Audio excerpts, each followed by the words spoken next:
ordem do dia de hoje prevê a realização de audiência pública e deliberação de requerimentos. Audiência pública com o tema Devedor Quanto Mais, aspectos práticos. Convido os nossos palestrantes a tomarem assento à mesa, aos quais desde já agradeço as honrosas presenças. Convido, portanto, o senhor José Cury, presidente do Sindicato da Micro e Pequena Indústria do Estado de São Paulo, SIMP, o senhor Marcelino Rodrigues Mendes Filho, presidente da Associação Nacional dos Advogados Públicos Federais, ANAF, e Paulo Roberto Basso, procurador do Estado do Rio Grande do Sul, representante da Associação Nacional dos Procuradores dos Estados e do Distrito Federal, ANAP, representando aqui o doutor Telmo.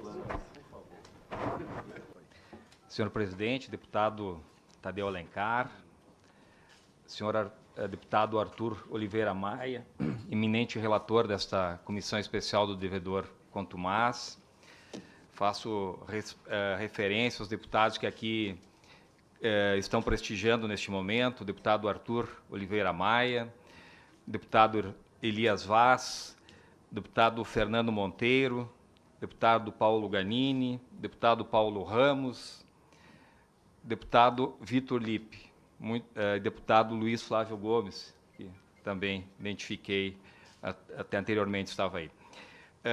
Então, agradeço a presença de Vossas Excelências aqui nesta exposição.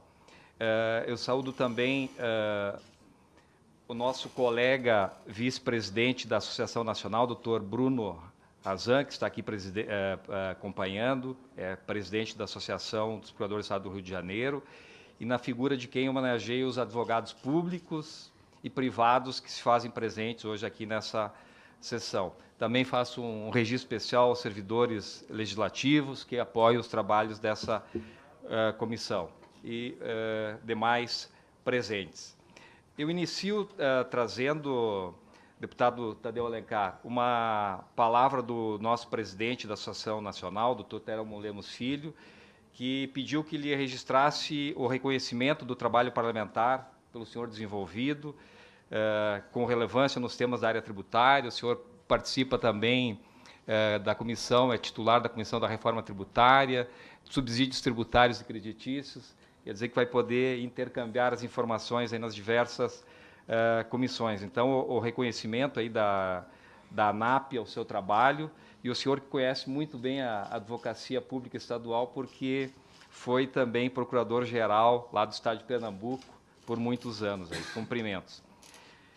Bom, a missão aqui que me foi incumbida é trazer uma visão a partir do enfoque dos estados acerca deste projeto de lei que trata do devedor quanto mais e das alterações na Lei de Execuções Fiscais e também na Lei da Medida Cautelar Fiscal.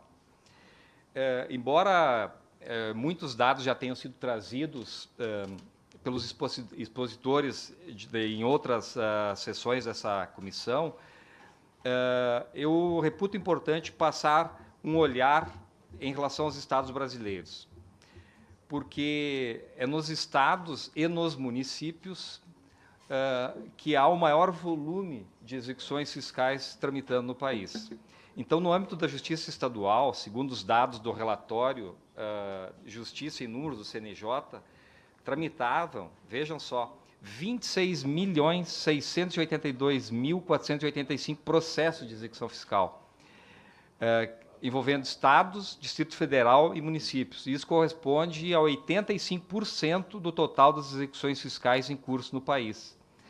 Na Justiça Federal, tramitam 4.435.000 processos e a União, então, responde por 14% das execuções fiscais. E o restante, aí, o 1% que fica dessa diferença, é diluído entre a Justiça do Trabalho, com 97.000 processos, e a Justiça Eleitoral, 2.800 processos. Então, na verdade, a massa de execuções fiscais tramita no âmbito das justiças estaduais e também tem relação com os municípios brasileiros. E os dados do CNJ explicitam a situação dramática das execuções fiscais, porque esse relatório dos dados do CNJ indicam que há um congestionamento correspondente a 92% dos processos de execuções fiscais que tramitam no país. Isso quer dizer que de cada 100 processos, por exemplo, que havia no final do ano de 2017, apenas 8 finalizaram no ano de 2018. E a série histórica, medida pelo CNJ desde 2009, aponta que há um crescimento gradativo no número de execuções fiscais. Então, de fato, é um tema, o enorme crescimento das execuções fiscais e dos passivos de dívida ativa merece, sim, um olhar do Parlamento e também de todos os agentes envolvidos nessa questão da tributação. Então, eu até nesse momento, eu aproveito para fazer um parênteses, e aí saúdo o senhor Marcelino, o doutor Marcelino Rodrigues, nosso eminente presidente da Associação Nacional dos Advogados Públicos Federais, que eu vou um pouco me alinhar à fala dele, e também um cumprimento especial ao senhor José Cury, que é o presidente do Sindicato das Micro e Pequenas Empresas do Estado de São Paulo, que fez um relato da situação dramática vivida pelos pequenos e microempresários no Estado de São Paulo, e que é um retrato nacional.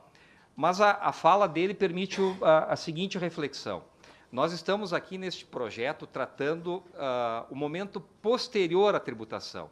Então, é inegável que o Brasil precisa, com urgência, de que tenha curso a reforma tributária para diminuir o peso dos tributos sobre o setor empresarial e também sobre a sociedade civil, de forma especialmente a simplificar a tributação, desonerar os elevados custos que as empresas têm para recolher os tributos e ter uma redução do número de tributos, de modo que eles sejam recolhidos no tempo próprio.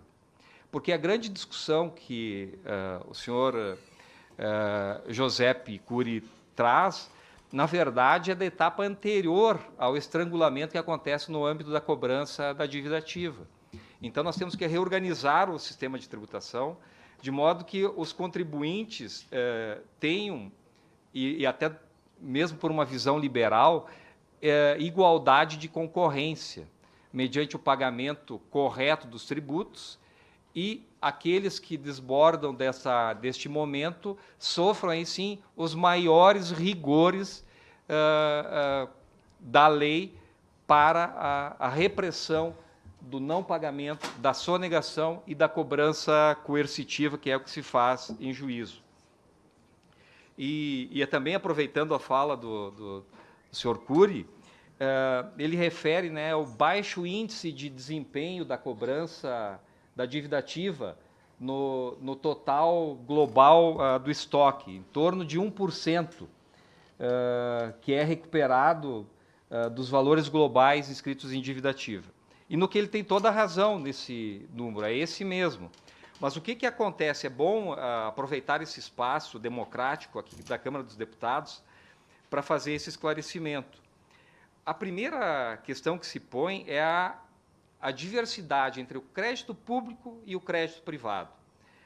A qualidade da constituição do crédito público. Por exemplo, pegando-se o crédito tributário,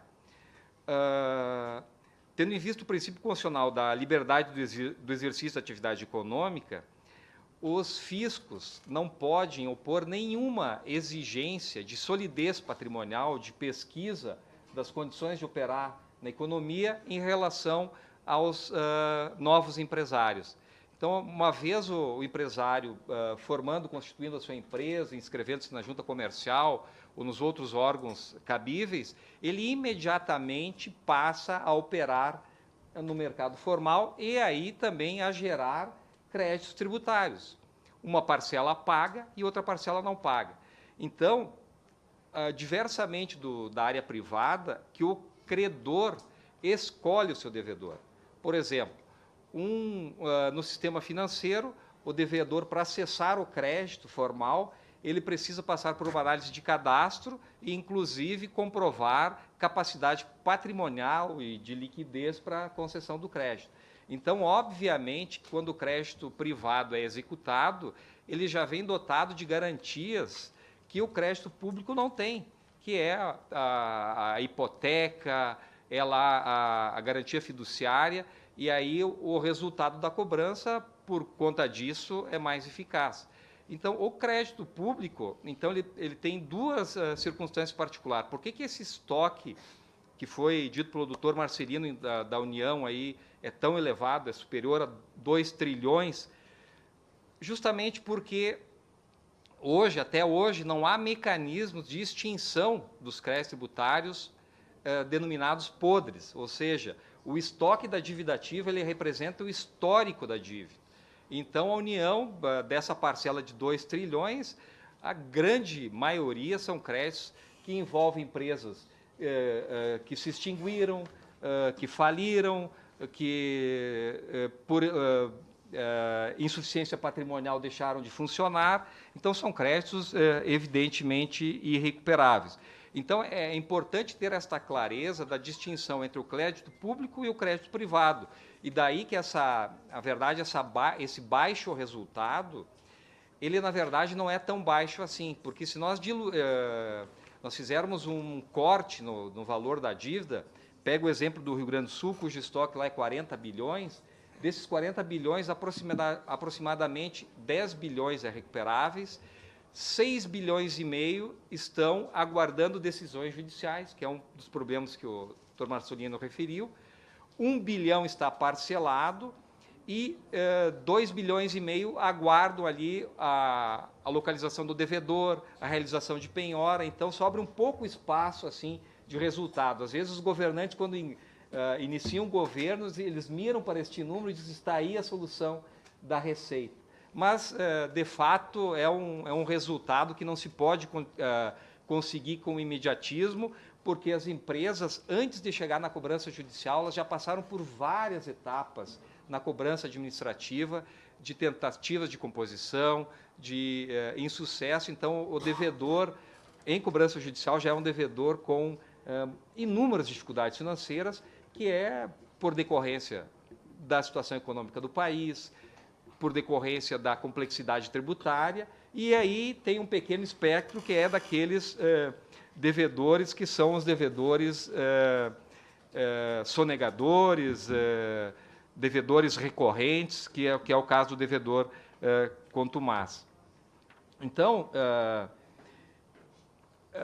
no âmbito dos estados, eu estou me referindo da etapa então que nós estamos abordando esse PL, porque eu concordo muito com as críticas trazidas aqui pelo senhor Cury, no sentido de que há a necessidade de ter um olhar de modificação do nosso sistema tributário. Mas, de nenhuma forma, nós podemos simplificar ou diminuir ou deixar de ter uma postura dura no momento da cobrança judicial. Porque, se ela não traz o resultado, ela tem um caráter pedagógico, educativo também, para evitar que o devedor chegue nessa etapa, que terá consequências graves, tanto em relação ao seu patrimônio, quanto hoje, vejam bem, o STJ já tem uma decisão em relação ao ICMS pelo inadimplemento recorrente, caracterizando até como criminalização, que é um tema que o Supremo terá que se debruçar. Então, essa é uma situação, né, que, no pós-constituição do crédito, nós temos que enfrentar. Então, algumas sugestões para os estados é ter uma política de evitar o congestionamento, esse que eu referi lá no judiciário, de estabelecer um valor mínimo para ajuizamentos. Muitos estados ainda não têm e vão ajuizando os processos. O estado do Rio Grande do Sul, desde 2011, possui uma lei já estadual que estabelece um valor mínimo para ajuizamento de ICMS. E também, uma outra situação é ter regras para extinção das execuções viáveis. Não é possível ficar movimentando os processos de execução perante o judiciário quando é certo que o resultado não será alcançado. No Rio Grande do Sul também há um exemplo lá de uma lei desde 2010 que autoriza os procuradores do Estado, nos casos em que comprovada a condição de devedor irrecuperável, acima de 10 anos tramitando, ou que já está caracterizada a prescrição, acabar com aquele martírio com as partes envolvidas e extinguir a execução fiscal. Eu vejo aí, eu faço uma pequena crítica aqui, já então antecipando ao PL 1649, em relação ao artigo... é o artigo que trata, e foi referido pelo senhor Cury também, de que aquela autorização para regularização dos devedores, no caso de 10 anos de tramitação, de dar redução de 50%, me parece que não vai, com todo o respeito ao PL, não vai alcançar esse resultado desejado. Porque se em 10 anos não houve nenhum tipo de composição, me parece assim que o devedor não terá nenhum interesse e nem capacidade financeira para pagar 50% do débito. Teria sido melhor, me parece, que a União autorizasse os procuradores da Fazenda Nacional a desistir das execuções. Tem que ter esta coragem, porque todo ano se renova o estoque em cobrança judicial e a eficiência está diretamente relacionada à rapidez da tramitação dos processos e à agilização das medidas de cobrança. Então, chega um determinado momento, como faz aí o setor privado, os bancos, os credores, tem que desistir daquela execução, tem que extinguir, porque é mediante alguns critérios. No Rio Grande do Sul há uma lei que estabelece os requisitos ali, comprovadas diligências ineficazes de busca de patrimônio, é a decisão, ao invés de dar autorização para pagar 50%, que não vai alcançar o resultado, vai continuar congestionando os foros da Justiça Federal, é ter a coragem, sim, de já dar uma autorização para extinguir essas execuções fiscais definitivamente. Porque os 10 anos vai, talvez, estimular até um rally, ou seja, o devedor, através de mecanismos legítimos de defesa do crédito, vai talvez empurrar 10 anos de discussão, de medidas alternativas para chegar lá adiante, então, conseguir esse deságio de 50% na dívida. Me parece que não é uma boa medida. Então, em relação ao PL 1646, a primeira parte dele é uma lei de caráter federal. Quando ele trata dos devedores contumazes, é uma medida que já vem, me parece, assim, com um certo atraso no âmbito da União Federal, porque alguns estados brasileiros, eu trago também o estado do Rio Grande do Sul, desde 2011, possui uma lei estadual já disciplinando o devedor contumaz, ali identificando quais são as características, e aqueles devedores contumazes são colocados num regime especial de fiscalização. E para dizer que é uma pequena parcela que, eu estou falando aqui já de quase 8 anos de vigência da lei estadual, eu até ontem fiz contato com a Fazenda Estadual e colhi lá que existem, em regime especial de fiscalização, apenas 252 contribuintes no estado do Rio Grande do Sul e 1.000 contribuintes caracterizados como devedores contumazes. Então, veja que é uma medida, assim, e aí que eu digo que vem em boa hora, ela não traz aquelas ofensas aos ditames constitucionais de quebra da isonomia, ou o princípio da livre concorrência, ou mesmo do livre exercício da atividade econômica. Me parece que ela é ao contrário, quando ela traz um rigorismo nos critérios que ela identifica, de acumular durante um período de tempo, ali no caso 1 ano, 15 milhões de dívidas, eu não recordo, 8 meses aí sem recolhimento de impostos, ela bota a luz para uma espécie, talvez até de planejamento tributário, ou daquele contribuinte que não está numa relação leal de concorrência com os seus iguais do mesmo setor econômico. Ele traz uma relação de desigualdade. Então, essa, de caráter geral, sim, uma referência que diz respeito mais à União, me parece que é uma iniciativa positiva e ela atenta, assim, para os princípios constitucionais. Inclusive, lá no Rio Grande do Sul, obviamente, a lei sofreu combate, justamente porque o Supremo Tribunal Federal tem súmulas que referem que não se pode usar instrumentos como substitutivos de medidas de cobrança ou medidas sancionatórias políticas com o resultado de cobrança. Me parece que essa lei ela não tem essa caracterização, ela tem assim amparo constitucional, porque ela procura justamente deixar bem claro quais são aqueles devedores que ela procura atingir e não são os inadimplentes. São os inadimplentes contumazes, aqueles recorrentes, aqueles que não buscam a composição dos seus débitos e tem isso até como estratégia empresarial. No que diz respeito à Lei 6830, que aí sim, nessa parte, a lei já é uma lei de caráter então, nacional, porque ela implica em alterações na Lei de Execuções Fiscais, também na Lei de Medida Cautelar Fiscal. Como disse o doutor Marcelino, uma parte ali que até sofreu uma certa crítica, mas ela traz adequações à modernização que já houve no Código de Processo Civil. Então, na parte da penhora, uma penhora mais dura, mas essa penhora mais dura, quem tem experiência na cobrança judicial sabe que é o seguinte: hoje o recolhimento dos bens ficavam sem um cuidado e às vezes os bens se deterioravam ao longo do tempo, perdia o devedor, perdia o credor. Então agora há uma autorização para antecipação da alienação ou até da emissão de posse nos casos de imóveis para exploração econômica, mas o resultado dessa venda ela é depositado em juízo para que haja o contraditório e depois, o devedor tendo sucesso, ele recebe o valor, sem o prejuízo da deterioração daquele patrimônio anteriormente penhorado que ficava lá reservado, vai receber o valor corrigido depositado judicialmente, ou o valor será apropriado pela Fazenda Pública se for confirmado a discussão judicial. O artigo também que refere da possibilidade da garantia do juízo, ele dá uma solução à discussão judicial que se instaurou entre a Lei de Execução Fiscal e o Código de Processo, mas permite os embargos sem garantia, mediante o reconhecimento do juízo da inexistência de garantia suficiente, e o prazo passa a contar a partir dessa decisão em que o juízo reconhece que o devedor não tem condições de oferecer bens. Então, me parece que isso aí também é uma medida de equilíbrio, de preservação da discussão mediante a garantia, mas também de oportunidade para aquele devedor que não tem patrimônio.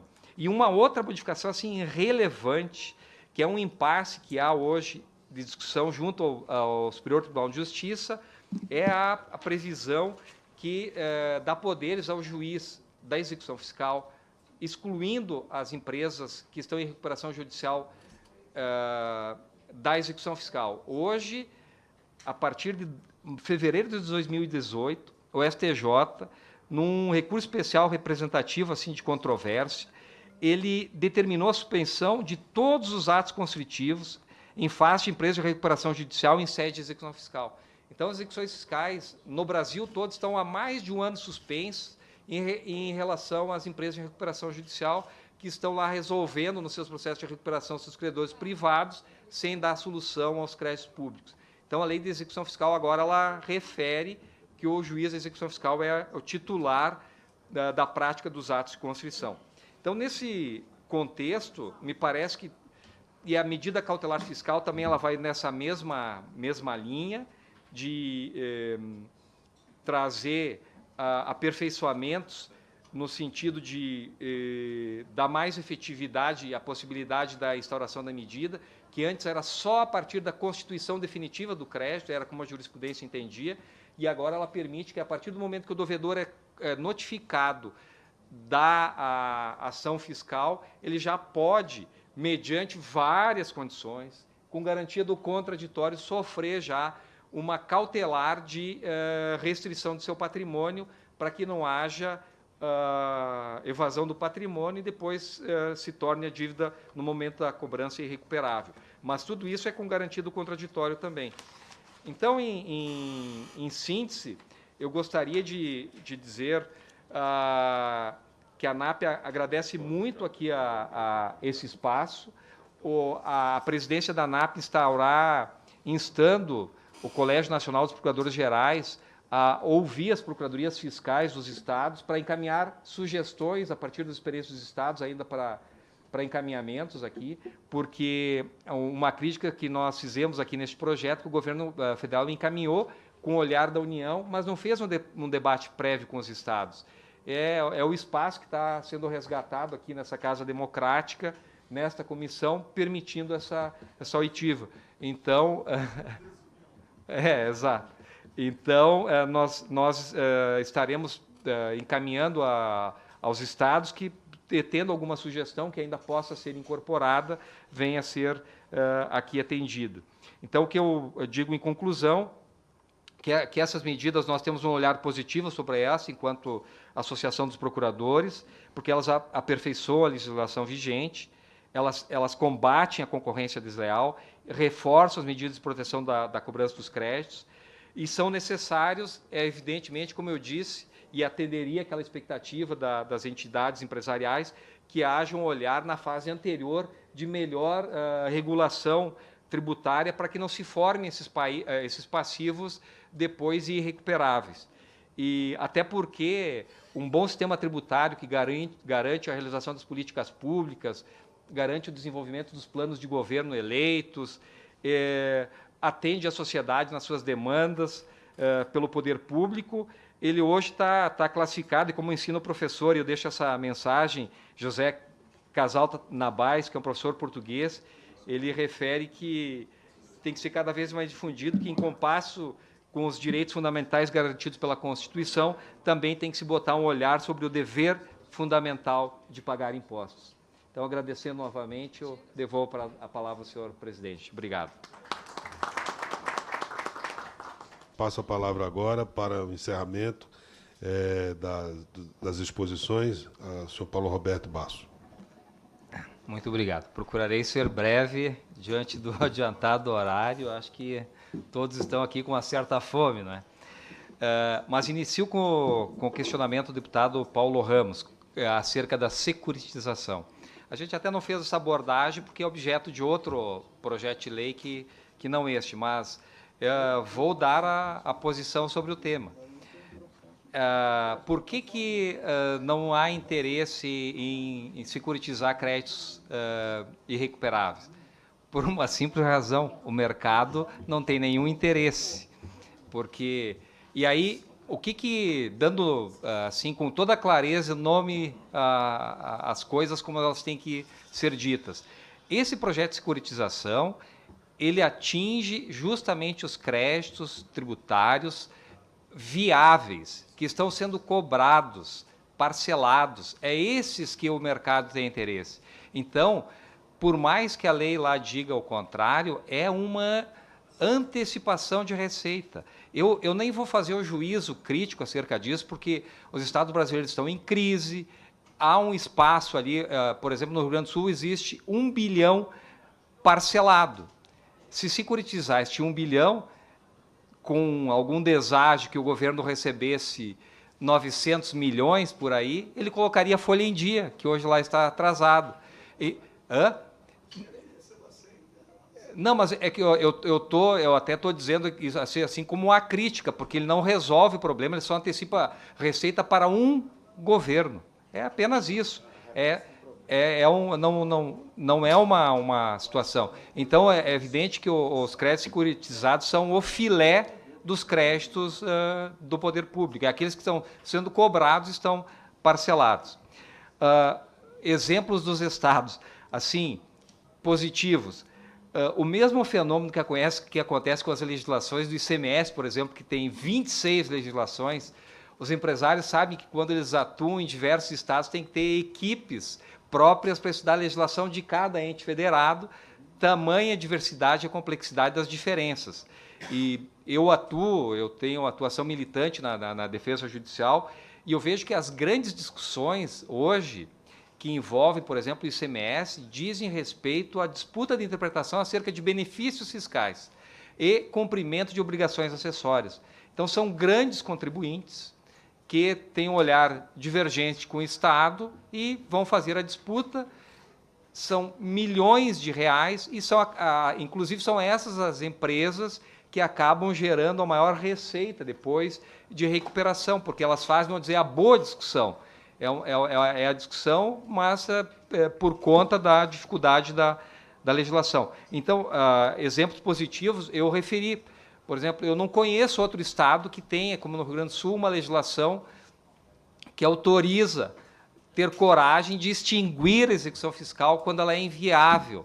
É uma coisa que os procuradores públicos tinham um dilema: o crédito público é indisponível, não podemos desistir da execução. É indisponível enquanto ele é viável, existente. Depois disso, ele é um entrave até para a cobrança. Então, uma sugestão é ter autorização, mediante algumas condições de antiguidade do crédito e já de comprovações no processo judicial de que o crédito é inviável, extinção do crédito. Outra, estabelecer valor mínimo para o ajuizamento. A União Federal já faz, agora aqui incorpora, inclusive, que para ajuizar tem que ter indicativos que o devedor tenha patrimônio, está aqui no PL, é uma medida positiva, porque evitaria de ajuizar simplesmente por ajuizar, tem que ter uma viabilidade. Então, há, sim, exemplos positivos dos estados, mas eles não são necessariamente replicados, porque não há uma unidade nessa situação. Fazendo uma referência ao que referiu o deputado Paulo Ganini sobre a questão e também o deputado Fernando Monteiro sobre a questão de pagamento 0,5%, né, do faturamento, que é a sugestão. Olha, lá no Rio Grande do Sul nós temos uma experiência já que naqueles credores irrecuperáveis adotou-se lá a figura da penhora do faturamento, ou seja, quando o devedor não tem condições de ingressar num parcelamento regular, quando não tem patrimônio suficiente, mas a empresa está em atividade, tem algum nível de faturamento, então a regra é a penhora sobre o faturamento, mas ela tem dois requisitos. Um, que o percentual do faturamento, que pode ser 0,5%, ele tenha como condição de que ele pague, no mínimo, os encargos da dívida e um pequeno percentual de amortização do principal, para que essa conduta determina que haja um termo para o pagamento da dívida. Então, respeita a capacidade financeira do devedor. Não seria o 0,5%, pode ser até o 0,5%, mas que tenha também correlação com o montante da dívida. Então, é uma situação casada, que indique um cenário de que a dívida será paga. As multas. Hoje, no Brasil, já há um entendimento do Supremo Tribunal Federal que não pode haver multas que excedam a 100% nos casos de sonegação fiscal, porque caracterizaria confisco. Então, hoje a multa máxima é 100%, mas para os casos típicos de sonegação. Nos casos de imposto informado, a legislação do Rio Grande do Sul ela chega no máximo a 30%, escalonado. Quando é inscrito em dívida ativa é 20%, se acaba encaminhando ao ajuizamento, ela se consolida em 30%. Mas é o efeito repressivo, o problema está na etapa anterior, então, do crédito. Bom, eu também agradeço aqui o espaço concedido à ANAP, Associação dos Procuradores do Estado e do Distrito Federal, aos demais debatedores, ao nosso presidente, ao nosso relator, os demais deputados presentes, a plateia, e desejo também que esse espaço tenha sido profícuo e que nós possamos contribuir não só nessa situação como hoje, mas encaminhando até eventualmente alguma proposição do tipo dessa que o deputado Paulo Ramos referiu, que há alguns exemplos que a gente pode agregar aqui. Por exemplo, até a lei do Estado do Rio Grande do Sul, do devedor contumaz, ela põe critérios objetivos, que é um pouquinho o que o doutor Paulo Gamini falou, o deputado Paulo Gamini falou, que ela estabelece se o patrimônio, a dívida excede o patrimônio da empresa, aqui em 30% ou 30%, ela caracterizaria já como devedor contumaz. Além de ter outro requisito, que é 8 meses de implemento no curso de um ano. Então, agora sim, encerrando, agradeço a participação.